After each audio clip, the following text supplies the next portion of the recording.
यह घटना सत्य घटना पर आधारित है। यह घटना महाराष्ट्र के पास गांव की है। मेरी इस कहानी का सफ़र बहुत ही कठिन रहा है। मेरा नाम दिया है। मेरी शादी को 7 साल हो गए थे, पर मुझे कोई बच्चा नहीं हुआ।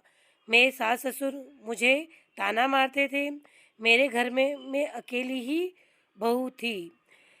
मेरे ससुराल वालों ने मेरा इलाज करवाया और होता है ना गोद भराई, टोने टोटके करवाए और कुछ समय बीता।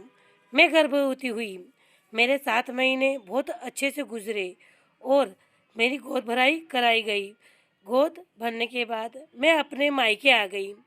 मेरे ससुराल पक्ष से रोज़ मुझे कॉल आता और मुझे देखा जाता और कहा जाता, सब भगवान पर छोड़ दो।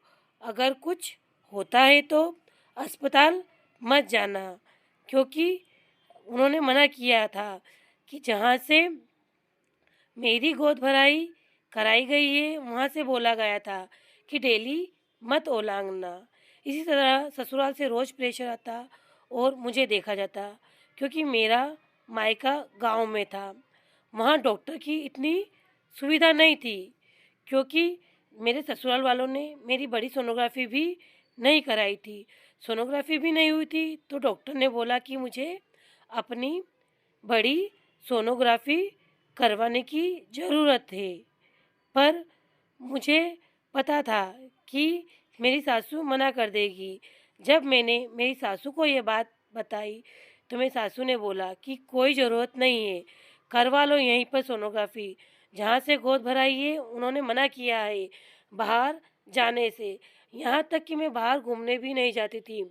उनके कहने पर मैंने सोनोग्राफी यहीं करवा ली, पर वहाँ के डॉक्टर ने उस रिपोर्ट को देखने से मना कर दिया और कहा कि इस रिपोर्ट में कुछ भी समझ नहीं आ रहा है, आपको बड़ी सोनोग्राफी करवाने की ज़रूरत है। पर मैं बहुत घबरा हुई थी। मेरी सासू की बात मान ली। 7 महीने जैसे तैसे गुजरे। 7 महीने पूरे हो चुके थे। अब मुझे 8वां मंथ लगने वाला था। मुझे एक दिन ब्लीडिंग हुई। मैं डॉक्टर के पास गई। डॉक्टर ने कहा बाहर बता लो, पर मुझे मनाही थी दूसरे शहर जाने की। फिर भी डॉक्टर ने मुझे बोतल लगाई और मेरी ब्लीडिंग रुक गई। फिर मुझे भी थोड़ी राहत मिली। मुझे लगा अब सब कुछ ठीक हो गया है, पर मुझे नहीं पता था कि मेरी एक गलती मेरा सब कुछ बर्बाद कर देगी। एक दिन अचानक जब मेरा 8वां महीना कंप्लीट हुआ और 9वां महीना लगने ही वाला था, मेरी तबीयत खराब हो चुकी थी। मैंने अपनी सासू को यह बात बताई। उन्होंने बोला कि कुछ नहीं, हाथ पैर तो दर्द होते ही है, सरसों की मालिश कर लो, पर दिखाने बाहर मत जाना। मैंने पूरे शरीर पर सरसों की मालिश करवाई। 3-4 दिन बीते और मुझे फिर से ब्लीडिंग हुई और मैंने यहाँ अपने घर वालों को भी ये बात नहीं बताई। पर धीरे धीरे मेरी तबीयत ज़्यादा खराब हुई और मुझसे खड़ा भी हुआ नहीं जा रहा था। मेरे पापा ने मुझे अस्पताल ले जाने का बोला, पर मैंने मना कर दिया। मैंने बोला जहाँ से गोद भराई उन्होंने मुझे मना किया है। तभी मेरे पापा नहीं माने और मेरे ससुराल वालों को फ़ोन लगाया। आप तो जानते ही हैं कि के माता पिता एक बेटी के आगे कितने मजबूर होते हैं। उन्हें डर था कि इतने सालों के बाद उनके घर में बच्चों की खुशी आई है। शायद हमारी एक गलती उसका सब कुछ बर्बाद ना कर दे। शायद वह सही कह रहे हैं, उनकी बात हमें माननी चाहिए। वो जो बोल रहे हैं वही हमको भी करना पड़ेगा। वह ना चाहते हुए भी उनकी बात मानने को मजबूर थे। किया जो वह लोग बोल रहे थे। मेरी तबीयत खराब होते हुए आज 4था दिन था और मैं बेहोश होकर जमीन पर गिर पड़ी। पापा नज़दीक के अस्पताल में मुझे लेकर गए। वहाँ डॉक्टर ने मुझे देखकर मना कर दिया और बोला इन्हें बाहर ले जाइए, इनका यहाँ इलाज नहीं हो पाएगा, उनकी तबीयत बहुत ज़्यादा सीरियस है। क्योंकि मुझे 9वां महीने लगे हुए 6 से 7 दिन हुए थे। पापा मुझे पास की बड़ी सिटी में ले गए। वहाँ डॉक्टर ने मेरी जांच की और कहा यहाँ पर इनका इलाज नहीं हो सकता। उन्होंने मुझे मुंबई भेज दिया। वहाँ डॉक्टर ने बोला इनको बचा पाना असंभव है। शायद हम बच्चे और माँ दोनों को ही नहीं बचा पाएंगे। मेरे पापा के तो पैरों के तले से जमीन खिसक गई। पापा वहीं फूट फूट कर रोने लगे। और जब डॉक्टर ने बोला हम इलाज तभी शुरू करेंगे जब आप इस पर साइन करेंगे, मैं तो बेहोश थी। डॉक्टर ने बेहोशी की हालत में जैसे तैसे मेरी डिलीवरी करवाई और मुझे एक मरी हुई बेटी हुई। वहाँ मेरे ससुराल वाले भी थे, पर उन्होंने डॉक्टर को बोला था कि आप बच्चे को जरूर बचाना। यह सुनकर मेरे पापा बहुत दुखी हुए। जब पापा ने ये सुना कि उनको मेरी बेटी से ज़्यादा बच्चों की फिक्र है तो वो सहन ना कर पाए और उनको अटैक आ गया। पर तब तो उन्हें कुछ भी नहीं हुआ और वो बच गए। मेरी कंडीशन भी बहुत गंभीर थी। डॉक्टर ने बोल दिया कि 1% चांस है इनका जिंदा बचने का। बेटे के बचने की भी तब सासू माँ बोला कि आप इनसे मिल लीजिए। तब सासू ने बोला 1% में कौन जिंदा रहता है, हमारे बच्चे को तो खा गई, अब जीकर भी क्या करेगी, हमें नहीं मिलना। जब उसके पति से बोला गया उसको भी यही जवाब था कि मर जाने दो, मुझे कोई मतलब नहीं। जैसे तैसे मेरा ट्रीटमेंट हुआ। मैं जिंदगी और मौत से लड़ रही थी, पर मेरे ससुराल वालों, यहाँ तक कि मेरे पति को मुझसे कोई मतलब नहीं था। उन्हें तो सिर्फ अपना बच्चा होने से मतलब था। उनको मैं मरूं या जीऊं उन्हें कोई फर्क नहीं पड़ता था। अगर उनके हाथ में उनका बच्चा होता तो वो खुश होते। शायद किसी की बेटी चली जाती, उससे उन्हें कोई फर्क नहीं पड़ता। उन्हें तो सिर्फ अपने बच्चे से मतलब था। यह सुनकर मेरे पापा बहुत शर्मिंदा हुए और बहुत दुखी हुए, पर उनका साथ देने वाला उस समय कोई नहीं था। पर मुझे नहीं बताया गया था कि मेरा बच्चा जिंदा है या नहीं। मेरा इलाज शुरू हुआ, पर डॉक्टर ने तो हर नामुमकिन कोशिश की मुझे बचाने की, पर मुझे कुछ भी सुधार नहीं आया। 10 दिन तक मेरा इलाज इसी तरह चला और एक दिन इलाज करते हुए ऐसे ही चलता रहा। मुझ में एक उम्मीद की किरण दिखाई दी और डॉक्टर ने बोला भगवान ने चाहा तो जल्दी ये ठीक हो जाएंगी, क्योंकि डॉक्टर ने तो बताया ही था मुझे कि मेरा बच्चा है या नहीं। मुझे तो नहीं पता था। जब मैं होश में आई तो मैंने अपने बच्चों के बारे में पूछा तो डॉक्टर ने बोला आपका बच्चा सही है और सही सलामत है। क्योंकि जब मेरी डिलीवरी कराई गई थी गाइस, तब मेरे बच्चा के बारे में मुझे कुछ भी पता नहीं था। मुझे बेहोशी की हालत में ही मेरी डिलीवरी कराई गई थी। तब मुझे होश नहीं था कि क्या हुआ और क्या नहीं। मुझे होश 10 दिन बाद आया और डॉक्टर ने बताया कि आपका बच्चा NICU में एडमिट है। क्योंकि समय से पहले हो गया था।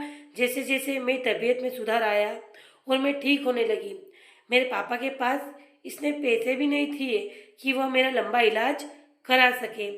इसलिए मेरे पापा ने उनकी ज़मीन बेच दी। क्योंकि आप तो जानते हैं एक बाप के लिए बेटी का इलाज कराना कितना ज़रूरी है। उन्होंने अपनी ज़मीन बेच दी क्योंकि उनको मेरा इलाज कराना था। क्योंकि मेरा इलाज बहुत लंबा चला और उनके पास इतना पैसा नहीं था कि वो लंबे समय तक मेरा इलाज करा सके। क्योंकि गाइस मेरे इलाज में 20 से 25 लाख रुपए लगे। 2 महीने तक मैं अस्पताल में एडमिट रही। मेरे ससुराल वाले मुझे देखने भी नहीं आए और जो भी मेरी रकम थी वो भी उन्होंने मेरे पापा से मंगवा ली और बोला कि गिरवी रखकर हम कुछ पैसों का इंतजाम करेंगे और बाद में रकम लेने के बाद पैसे देंगे। पर बाद में उन्होंने कुछ नहीं दिया। और जब 2 महीने बाद ठीक होकर मैं अपने घर आई तो मैंने अपने घर वालों से अपने बच्चों के बारे में पूछा। तब मेरे घर वालों ने मुझे बताया कि वो अभी ठीक है। क्योंकि मुझे तो नहीं पता था कि मुझे कितना समय हो गया है, क्या समय से मैं अस्पताल में रही हूँ। जैसा कि आपने सुना कि मेरा डिस्चार्ज होकर मैं घर आ गई थी और मेरे बच्चे के बारे में मुझे बताया गया था कि मेरा बच्चा ठीक है। पर कहीं ना कहीं मुझे लगा था कि वह इस दुनिया में नहीं है। मैंने घर वालों से कहा मुझे सच्चाई बताई जाए। तब उन्होंने बच्चा मरा हुआ हुआ था। मैंने जैसा तैसे मन को समझाया और अपने पापा की तरफ देखा कि अगर उनको कुछ भी हो गया तो मैं अपने आप को कभी माफ़ नहीं कर पाऊंगी। 6 महीने से मेरे ससुराल से कोई फ़ोन नहीं आया था। एक दिन मेरे पापा से बोला कि मैं ससुराल जाऊंगी, पर पापा ने मना कर दिया। पर मैं नहीं मानी और मैंने वहाँ कॉल किया, पर मुझसे ठीक से बात नहीं की गई। बात कर और बात करके फ़ोन काट दिया गया। फिर मैंने दोबारा फ़ोन लगाया। बात करके मैंने सोचा शायद मेरे पति मुझे कॉल करेंगे, और उन्होंने भी कॉल नहीं किया। फिर मैंने पापा से बोला, पापा उनको कॉल किया। मेरी सास ससुर से बात की गई। उन्होंने मेरे पापा को बोला कि पहले आप उसके पूरे शरीर की जांच करवाइए। आपकी बेटी की अगर कोई कमी नहीं होगी तभी हम सोचेंगे, हम पूरी रिपोर्ट देखेंगे पहले कि वह फिर से माँ बन पाएगी या नहीं। तब पापा ने बोला कि अगर आपको ले जाना हो तो ले जाओ, वरना कोई बात नहीं, हम जांच नहीं करवाएंगे। अगर आपको जांच करवाना है तो खुद ले जाकर करवाओ। पर उन्होंने जवाब दिया कि जब तक जांच नहीं करवाओगे तब तक हम नहीं ले जाएंगे। पापा ने भी साफ इनकार कर दिया और कहा अगर आप नहीं ले जाते हो तो कोई बात नहीं, तुम मत ले जाओ और मैं जांच नहीं करवाऊंगा। तभी उसकी सासू ने मना कर दिया कि हम नहीं ले जाएंगे। तभी पापा ने केस करने का सोचा और पापा ने केस किया, पर उन्होंने पैसे भर दिए। फिर पापा ने दोबारा केस फाइल किया और पापा के केस करके आए और उनको फिर से अटैक आ गया। अब वह दुनिया छोड़कर चले गए और मेरी दुनिया ख़त्म हो गई, क्योंकि मेरे पापा को मेरी बहुत ज़्यादा टेंशन हो गई थी और वो अटैक के दौरान ही दुनिया को छोड़कर चले गए। मेरे पापा मेरी ही टेंशन में इस दुनिया से अलविदा हो गए। जैसा कि आप सब जानते हैं कि मेरे पापा गुजर चुके थे, क्योंकि कहीं ना कहीं उनकी मौत की जिम्मेदार मैं ही थी। पर तब भी ससुराल से कोई नहीं आया, क्योंकि आप तो जानते ही हैं कि एक पिता चाहता है कि उसकी बेटी का घर बच जाए। पर जब उन्होंने देखा कि वह तो मेरी बेटी को नहीं ले जाएंगे, उन्हें बहुत टेंशन हो गई और वह दुनिया को छोड़कर और हम सबको छोड़कर चले गए। क्योंकि हर बाप अपनी बेटी की शादी बड़े अरमानों से करता है और मेरे घर के हालात भी इतने सही नहीं थे। मेरे परिवार में हम सिर्फ 2 बहनें थी, हमारे माँ भी नहीं थी। हम सिर्फ पापा के लिए ही थी। पर मेरे ससुराल वालों की वजह से मेरे पिताजी दुनिया में ही नहीं रहे और हम अकेली रह गई। मेरे ससुराल वालों ने बोला कि लो अच्छा हुआ उसका बाप भी चला गया, अब ना तो कोई केस होगा ना कोई बात होगी। अब मैं अकेली हो चुकी थी। मुझे कुछ समझ नहीं आ रहा था कि मैं अब क्या करूं। परिवार वालों ने बोला कि तुझे वहीं जाना चाहिए, पर वह मुझे ले जाने को तैयार नहीं थे। पर आप ही सोचिए, जिनकी वजह से मैंने बच्चा खोया, मेरे पापा की ज़मीन बिक गई, यहाँ तक कि मेरे पापा खुद इस दुनिया को छोड़कर चले गए। क्या मुझे ऐसे लोगों के घर जाना चाहिए? पर यह समाज लड़कियों को कहाँ रहने देता है कि तुझे दूसरा भी कोई नहीं ले जाएगा। अरे मैं तो शादी ही नहीं करना चाहती हूँ।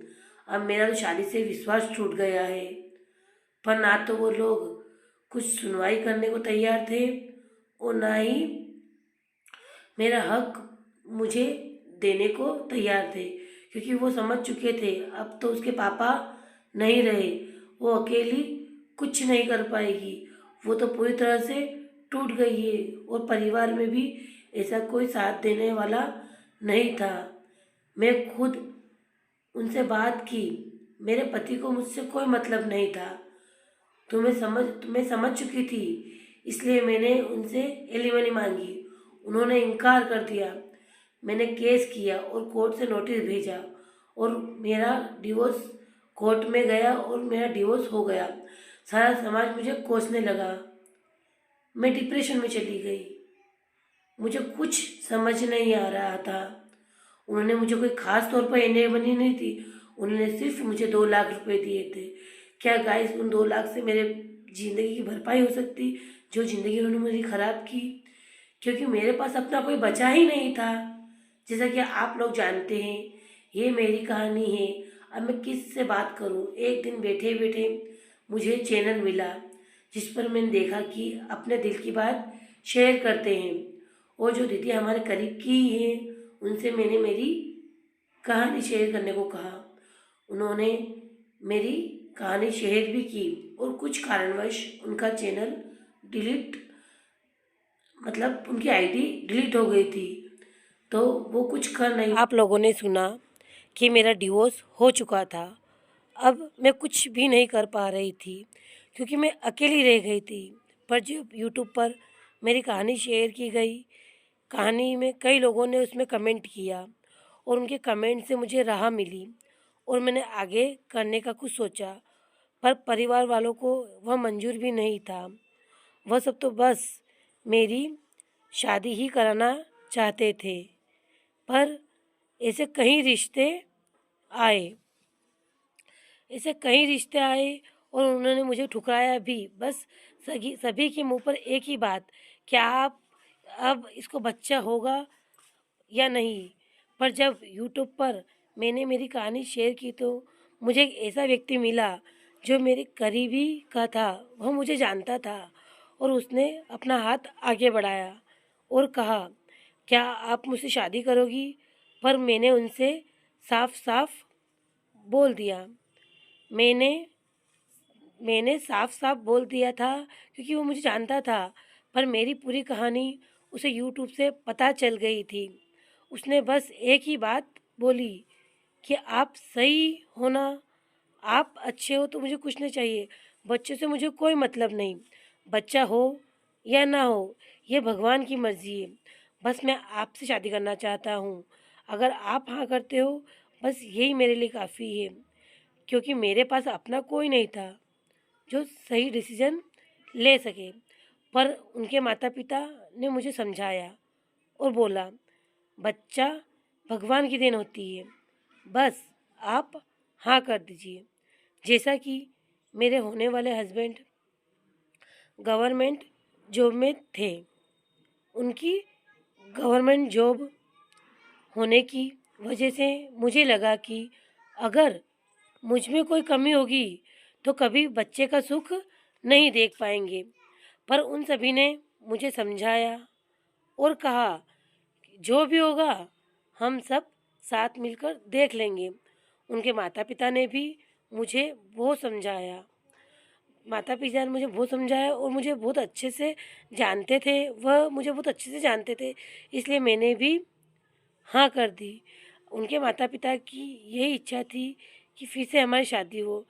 फिर हमारी शादी हो गई और परिवार परिवार वालों का मुंह भी बंद हो गया।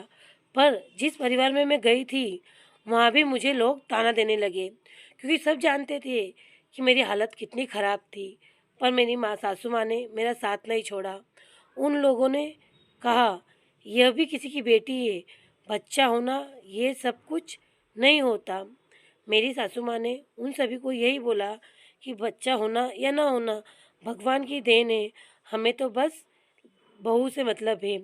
क्योंकि मेरे हस्बैंड भी गवर्नमेंट जॉब में थे। उन्होंने मुझे कहा कि तुम्हें डरने की ज़रूरत नहीं है, मैं और मेरा पूरा परिवार आपके साथ है। क्योंकि उनके माता पिता की वह खुद भी अकेली संतान थी और उनकी शादी से पहले हो चुकी थी। पर किसी कारणवश उनकी पहली बीवी इस दुनिया को छोड़कर चली गई थी। उनकी पहली बीवी इस दुनिया में नहीं रही। इसी तरह हमारी शादी को 2 महीने हो चुके थे। चाहे यूँ कह लो कि उन लोगों के अच्छे व्यवहार और साफ दिल की होने की वजह से हमारे घर में खुशी आ गई और मुझे पता चला कि मैं माँ बनने वाली हूँ। उन सभी की खुशी का तो अंदाज़ा भी नहीं रहा। मेरे मम्मी जी और पापा जी 7वें आसमान पर थे, क्योंकि उन सबको यही पता था कि शायद मैं माँ बन पाऊँगी या नहीं, पर उन्हीं की वजह से शायद मैं माँ बनने की खुशी महसूस कर पाई। और मेरे सास ससुर ने मेरी बहुत देखभाल की। मेरी तो एक बहन के अलावा और कोई नहीं था। उन्होंने मेरी सारी डिलीवरी का खर्चा उठाया और मुझे एक बेटा हुआ। मेरी यूट्यूब फैमिली आज मेरा बेटा 3 महीने का हो चुका है। गाइस, मैं अपनी ज़िंदगी में बहुत खुश हूँ। बस दुख है तो मैंने अपने पापा को खोया। बस दुख अपने पापा को खोने का है। मैंने अपने पापा को खो दिया। अगर आज वो होते ना तो वो बहुत खुश होते। इन लोगों ने मुझे खुले दिल से अपनाया, क्योंकि ये नहीं जानते थे कि शायद मैं इनका वंश आगे बढ़ा पाऊंगी या नहीं, पर भगवान पर इनको भरोसा था। जो लोग अच्छा होगा, और इन्हीं के अच्छे स्वभाव से मैंने जल्द ही इनको खुशखबरी दी। मेरे ससुराल पक्ष बहुत ही अच्छा था। उनकी इसी अच्छाई की वजह से मैं 2 महीने में ही गर्भवती हो गई और इनको बच्चे का सुख हुआ, क्योंकि हर माता पिता का सपना होता है कि वह अपने बेटे की शादी करे और उनका पोता पोती का सुख मिले। पर यह जानते हुए भी कि मैं उनकी यह खुशी शायद ही पूरी कर सकूंगी, फिर भी इन्होंने मुझे खुले दिल से अपनाया। शायद यूँ कह लो कि इन्हीं की वजह से मैं माँ बन पाई और आज मैं अपनी ज़िंदगी में बहुत खुश हूँ। मैं आपकी एक कमेंट ने मेरी पूरी ज़िंदगी बदल दी और आज मैं आगे बढ़ चुकी, वरना मैं वहीं की वहीं रुकी रह जाती। और डिप्रेशन का शिकार तो मैं पहले ही हो चुकी थी। और यूट्यूब पर जिन्होंने मुझे कमेंट किया था उनको दिल से धन्यवाद। आज मैं अपनी ज़िंदगी में बहुत खुश हूँ। प्लीज़ जिन्होंने मुझे सब्सक्राइब नहीं किया वो मुझे सब्सक्राइब करें और इस वीडियो को लाइक एंड शेयर करें। और मेरी कहानी के द्वारा सभी को बताना चाहिए कि सभी गलत नहीं होते। सभी को ये बताना चाहती हूँ कि सभी इंसान इस दुनिया में एक जैसे नहीं होते। सभी एक जैसे नहीं होते। इस दुनिया में अच्छे इंसानों की कमी नहीं है। मैं चाहती हूँ कि जैसा पुराना ससुराल मुझे मिला ऐसा किसी को ना मिले। वह जो नया ससुराल मुझे मिला, भगवान करे वह सभी को मिले, ताकि कोई बाप अपनी बेटी की वजह से दुनिया को छोड़कर ना जाए। अगर आपको ये कहानी सत्य लगी तो प्लीज़ मेरे चैनल को लाइक, सब्सक्राइब एंड सपोर्ट ज़रूर करें। गाइस, जिन्होंने मुझे सिर्फ बच्चे के कारण ठुकराया था कि इसको बच्चा होगा या नहीं, आज उन्हें भी पता चल गया कि मैं एक बच्चे की माँ बन चुकी हूँ और मेरा पति दर दर की ठोकरें खा रहा है।